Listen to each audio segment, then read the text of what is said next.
ação sindical e sua tipologia e organização sindical. Bem, são dois temas que constam no bloco 4 do Concurso Nacional Unificado. Esse bloco é o que consta as 900 vagas de auditor fiscal do trabalho, e eles estão, um dos temas está no conhecimento específico, o eixo temático 3, Sociologia e Psicologia aplicada ao trabalho. No subitem 2.4.3, a ação sindical e sua tipologia, com peso 2. Já o outro está no conhecimento específico, eixo temático 5, Direito do Trabalho, dentro do tema Direito Coletivo do Trabalho. Constam vários temas, conceito, objeto, função e, dentre eles, organização sindical. Bem, primeiro começar com as ações sindicais. O que vem a ser as ações sindicais estão vinculadas a quê? As ações representativas, as ações assistenciais, as ações de arrecadação, as visitas de dirigentes sindicais junto à base da categoria e à sociedade, as passeatas dos movimentos paredistas, todas são ações sindicais. Agora, toda ação está vinculada a uma função sindical. O sindicato tem várias funções, tem a função de negociação, a função econômica, a função política, e dentre elas vamos começar com a função de negociação. Quais os objetivos, entre outros, desta função de negociação? Primeiro é ampliar direitos garantidos por lei e depois adquirir novas conquistas. Essa função de negociação está retratada na Constituição Federal, a começar pelo artigo 7, que são os direitos dos trabalhadores urbanos e rurais, e prevê no inciso 26 o reconhecimento das convenções e acordos coletivos do trabalho. E como é que está a função de negociação disciplinada na CLT? Na CLT consta que são prerrogativas do sindicato celebrar contratos coletivos de trabalho. E no 514 fala, são deveres do sindicato promover a conciliação nos dissídios de trabalho. A função de negociação, a ação sindical vinculada à função de negociação, ela é caracterizada pelo poder de ajustar a CLT, seja por meio de convenção coletiva do trabalho, seja por meio de acordo coletivo de trabalho, nas negociações coletivas. O que se busca com isso? Se busca direitos suplementares mais vantajosos que o previsto em lei. E o que é uma negociação coletiva? Aqui é bom trazer o conceito da Convenção 154 da OIT, da Organização Internacional do Trabalho, que já traz no seu artigo 2º. Negociação coletiva compreende todas as negociações que tenham lugar entre, de uma parte, um empregador ou um grupo de empregadores, ou uma organização ou várias organizações de empregadores, e de outra parte, várias organizações de trabalhadores. Mas qual é a finalidade dessa negociação coletiva? A finalidade é fixar as condições de trabalho e emprego, ou regular as relações entre empregadores e trabalhadores, ou regular as relações entre empregadores ou suas organizações e uma ou várias organizações de trabalhadores, ou alcançar todos esses objetivos de uma só vez. Também a convenção da OIT, Organização Internacional do Trabalho 98, traz a questão do direito de sindicalização e do direito de negociação. O artigo 4 versa que deverão ser tomadas, se necessário for, medidas apropriadas às condições nacionais para fomentar e promover o desenvolvimento e utilização dos meios de negociação voluntária entre trabalhadores ou organizações de empregadores e organizações de trabalhadores, com o objetivo de regular, por meio de convenções, os termos e condições de emprego. O que isso evita? A negociação coletiva evita a greve, evita também um dissídio coletivo. O dissídio coletivo ele é instaurado quando não ocorre um acordo na negociação direta entre trabalhadores e os sindicatos e empregadores. Os representantes das classes trabalhadoras ingressam com ação à justiça, que também seria uma função do sindicato, uma função representativa, veremos mais na frente. Em processo de dissídio coletivo, a Justiça do Trabalho exerce sua competência normativa, ou seja, o que a Justiça decidir tem que ser cumprido por patrão e por empregados e seus sindicatos também. A ação sindical talvez mais conhecida seja a greve, né? Na Constituição de 1988, o artigo 9º traz que é assegurado o direito de greve, competindo aos trabalhadores decidir sobre a oportunidade de exercê-lo e sobre os interesses que devem que devam por ele defender, por meio dele defender. Os abusos cometidos sujeitam os responsáveis às penas da lei. E o que aconteceu? Em 1989 foi editada a Lei 7.783, é justamente a lei que regula, né, o exercício do direito de greve, define as atividades essenciais, regula o atendimento às necessidades inadiáveis da comunidade e dá outras providências. É importante trazer aqui que também ela trata do tema abusividade e diz que no artigo 14 constitui abuso do direito de greve a inobservância das normas contidas na presente lei, bem como a manutenção da paralisação após celebração de acordo, convenção ou decisão com a Justiça do Trabalho. Caso a Justiça do Trabalho venha a emitir alguma decisão, ou o sindicato e os empregadores firmarem algum acordo ou convenção coletiva de trabalho, não tem por que se manter a greve. Caso seja mantida, vai ser decretada a abusividade. E qual a duração do acordo ou convenção? 2 anos. É o que diz o artigo 614 da CLT. Não será permitido estipular duração de convenção coletiva ou acordo coletivo de trabalho superior a 2 anos, sendo vedada a outra atividade. Ou seja, após 2 anos é preciso fazer um novo acordo, porque esse acordo não será prorrogado, é vedada a outra atividade. O negociado tem prevalência sobre a lei.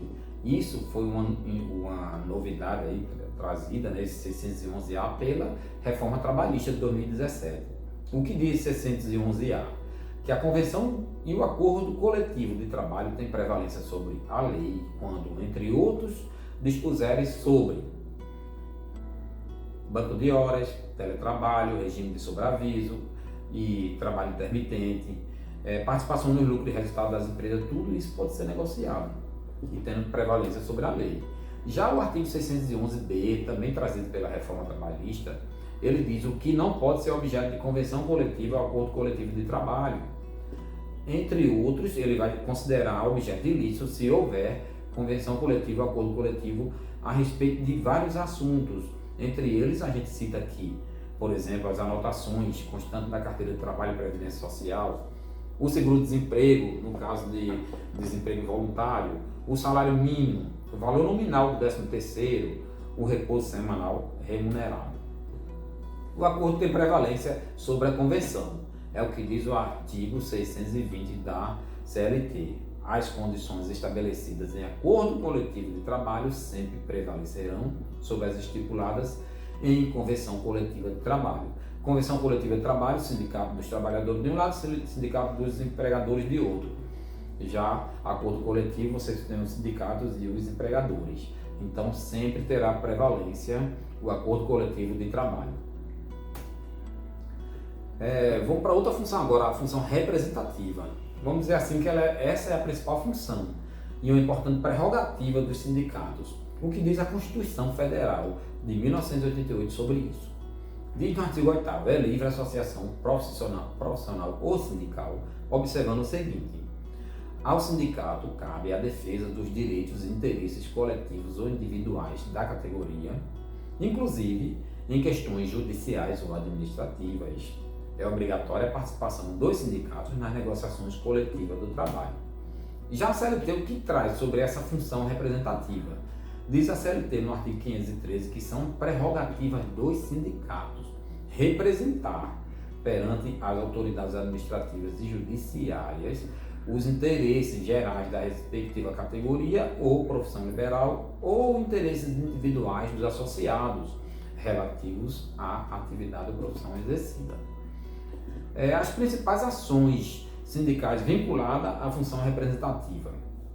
Vamos lá, defesa dos direitos e interesses coletivos ou individuais da categoria, isso consta na Constituição, né, no artigo 8, no inciso 3º, legitimidade para atuar como substituto processual de um único filiado, postular em nome de qualquer direito individual da categoria e ainda tem a possibilidade de implementar mandado de segurança coletivo, conforme dispõe o inciso 70 da Constituição Federal. Função assistencial. Na CLT também consta a função assistencial dos sindicatos. O artigo 500 diz: o pedido de demissão do empregado estável só será válido quando feito com assistência do respectivo sindicato, e se não houver perante a autoridade local competente no Ministério do Trabalho e Previdência Social ou da Justiça do Trabalho. Ou seja, o sindicato vai dar assistência, sim, aos empregados estáveis. No caso, uma estabilidade da mulher grávida, né? A estabilidade gestante, ou a estabilidade sindical, ou a estabilidade do cipeiro, tudo isso tem que ser acompanhado pelo sindicato, tem que ter assistência do sindicato. Na CLT também constam os deveres do sindicato, que na verdade são funções assistenciais. Vamos ver aqui, funções assistenciais. Por exemplo, colaborar com os poderes públicos no desenvolvimento da solidariedade social, é um dever do sindicato, está no artigo 514. Manter serviço de assistência judiciária para os associados, também um dever do sindicato. Promover a conciliação nos dissídios de trabalho. E também, sempre que possível, ele ter na entidade um assistente social. Além disso, são deveres também do sindicato promover a fundação de cooperativas de consumo e de crédito, fundar e manter escolas de alfabetização e pré-vocacionais. Mas a gente falar dessas funções assistenciais do sindicato, que na verdade a doutrina questiona muito essas funções assistenciais, até porque com o advento da Constituição Cidadã, muitas atribuições, o Estado assumiu muitas atribuições relativas à educação, saúde, creche. Então, assim, se questiona um pouquinho essas atividades assistenciais do sindicato. E hoje você questiona mais ainda, porque o imposto sindical, ele deixou de existir. Ele não é mais um imposto, ele é uma contribuição voluntária. Vejamos o que diz o artigo 592 da CLT. A contribuição sindical, além das despesas vinculadas à sua arrecadação, recolhimento e controle, será aplicada pelos sindicatos na conformidade do respectivo estatuto, usando os seguintes objetivos. Aí diz que essa contribuição sindical servirá para assistência jurídica, assistência médica, dentária, hospitalar, farmacêutica, assistência à maternidade, agência de colocação, cooperativas, bibliotecas. Diz ainda que creches, congressos de conferência, auxílio funeral, colônias de férias e outros centros de recreação, prevenção de acidente de trabalho, finalidades desportivas e sociais, educação e formação profissional e bolsa de estudos. Você sabe que o sindicato hoje ele não vai ter condições de manter esse tipo de serviço. Alguns que mantêm geralmente têm alguns recursos no intuito de não perder associados. Porque, como a gente disse, como eu disse lá atrás, foi extirpado, né? O imposto sindical ele não existe mais no ordenamento jurídico, ele deixou de ser um imposto. Por quê? Porque ele passou a ser uma contribuição voluntária.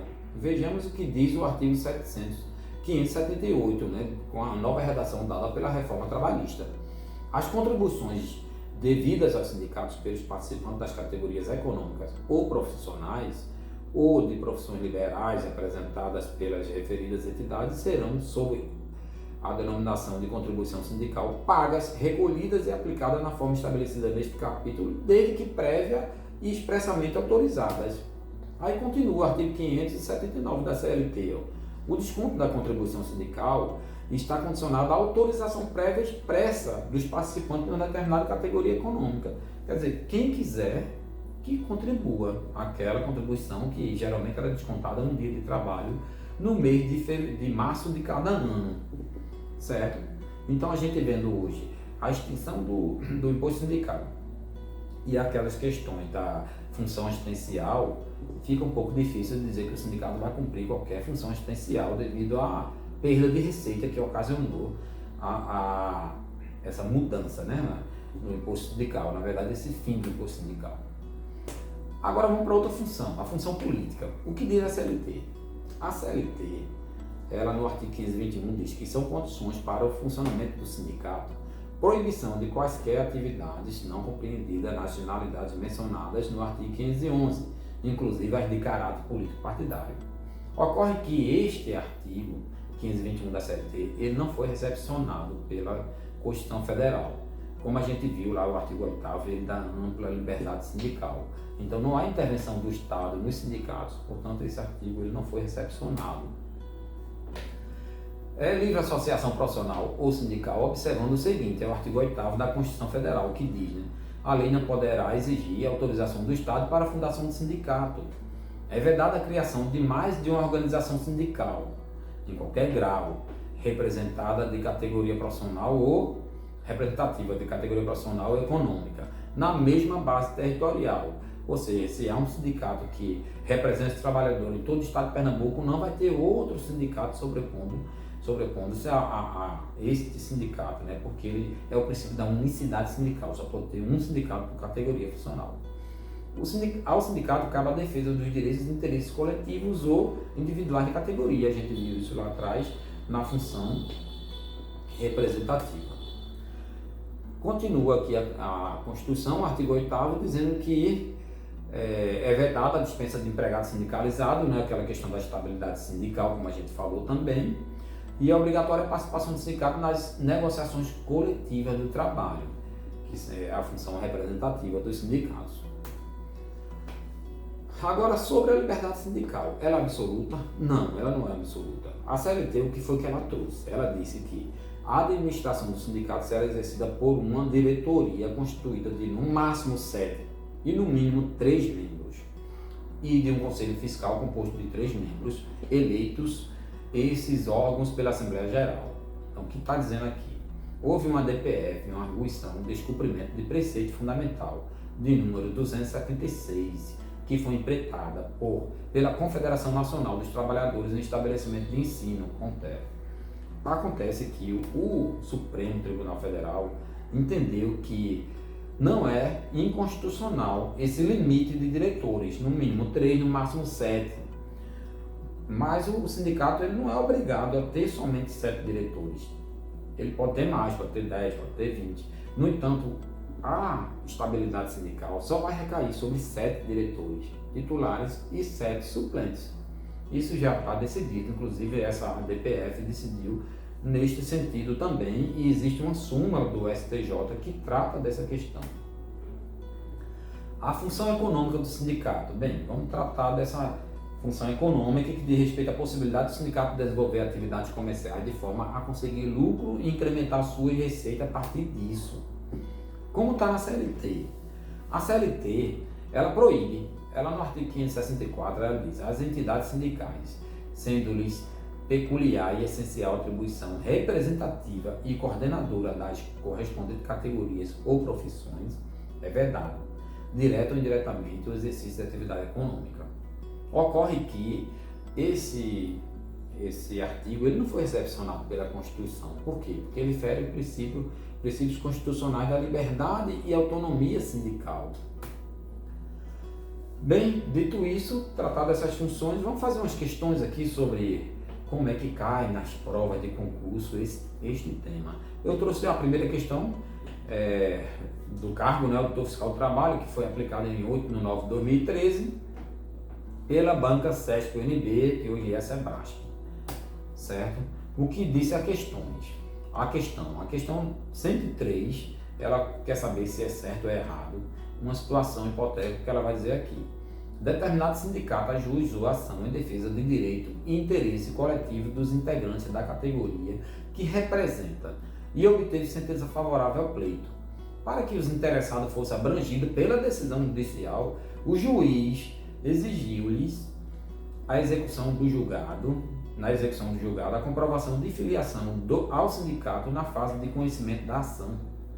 Nessa situação, a exigência do juiz está em conformidade com a Constituição Federal, segundo a qual o interessado somente se pode beneficiar da decisão se comprovar a filiação ao sindicato quando da fase de conhecimento da ação. Não, está errada a questão. Por quê?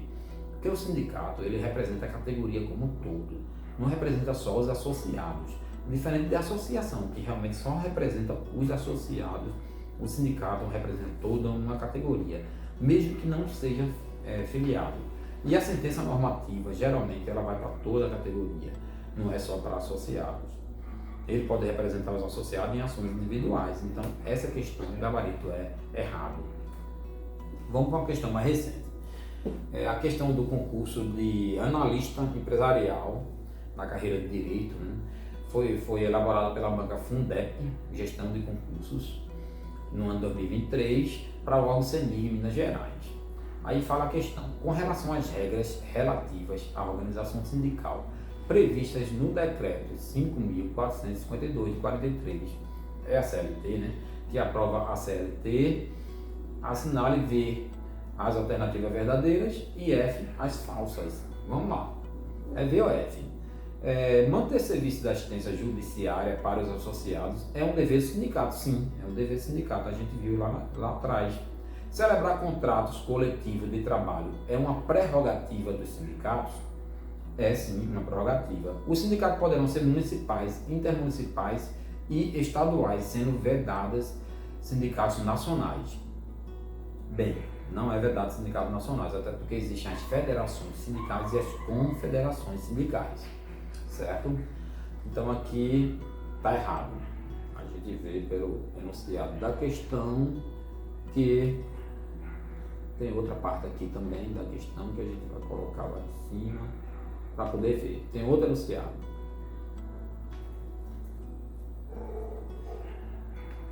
Uma das condições para o funcionamento do sindicato é a gratuidade. Uma das condições para o funcionamento do sindicato é a gratuidade do exercício de cargos eletivos. Também é verdadeiro. A CLT trata que os cargos eletivos no sindicato são gratuitos. Então a gente viu que é verdadeiro, verdadeiro, falso e verdadeiro, sendo o gabarito a letra A. Outra questão de concurso aqui é da Prefeitura de Nova Friburgo, no Rio de Janeiro, né? E o cargo é procurador do município. Vamos lá. O sindicato é uma instituição criada com fins de estudo, defesa e coordenação dos interesses econômicos ou profissionais de todos os que empregados exerçam a mesma atividade visando tratar de problemas coletivos e individuais, com o objetivo de alcançar-lhes melhores condições de trabalho e vida.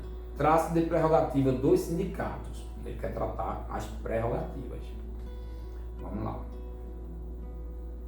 Promover a conciliação nos dissídios de trabalho, manter serviço de assistência judiciária para os associados. Veja, a gente viu lá atrás que isso não é atribuição, isso não é prerrogativa, isso é dever. Promover a conciliação no dissídio de trabalho, manter serviço de assistência judiciária para os associados, colaborar com os poderes públicos no desenvolvimento da solidariedade das profissões. A gente viu também que é um dever. Agora, representar perante as autoridades administrativas e judiciárias os interesses da profissão e os interesses individuais dos associados, aí sim é uma prerrogativa dos sindicatos. Então a gente tem como gabarito a letra B. É isso, temos aí as referências. Caso queiram o material, só é passar um e-mail para mim no link aqui